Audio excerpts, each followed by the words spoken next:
Okay, so what do we do to find continued fractions? We split, flip, and write. Split, flip, and write. So square root of 2, let's split it into an integer and a non-integer. Well, that would be, well, we said it was less, it was 1 plus what is 9, it? 6. So that was our approximate. Yeah, but what is the square root of 2 exactly equal to 1 plus something?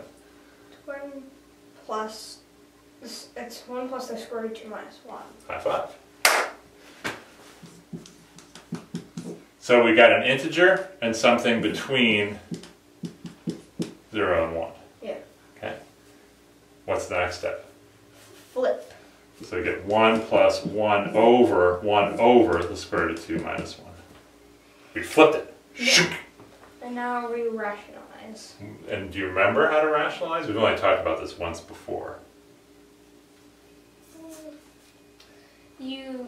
Do you create like square root of 2 plus 1? Very good.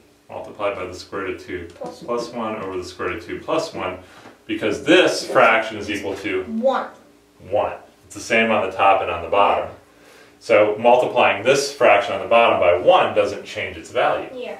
Okay?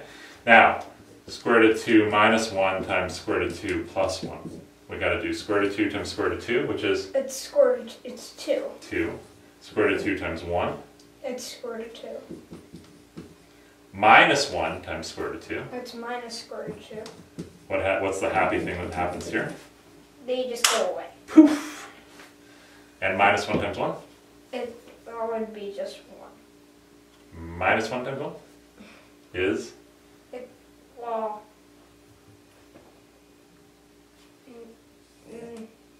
Minus 1 times 1. It's minus 1. Minus 1.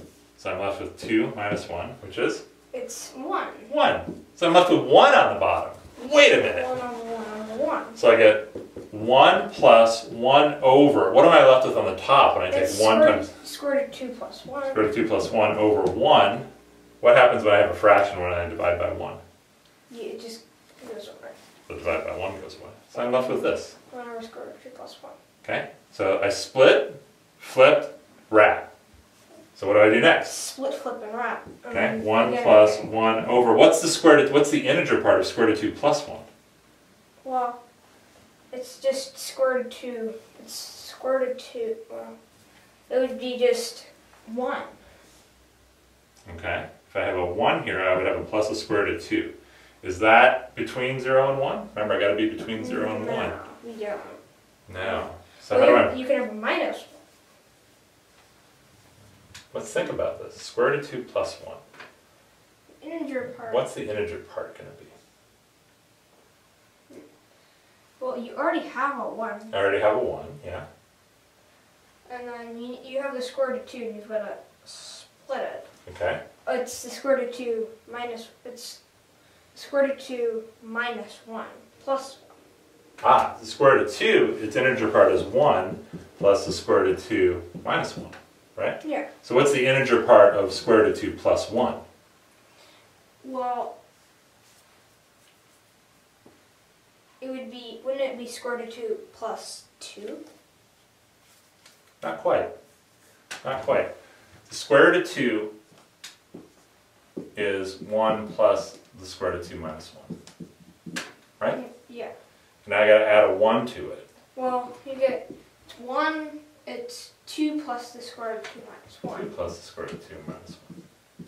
Okay, and you see what happens when I add this to this? What do I get? Well, you get 1 plus the square root of 2. Okay, very good. So on the bottom here, I get 2 plus the square root of 2 minus 1. And look, I'm in between 0 and 1 again. Yeah.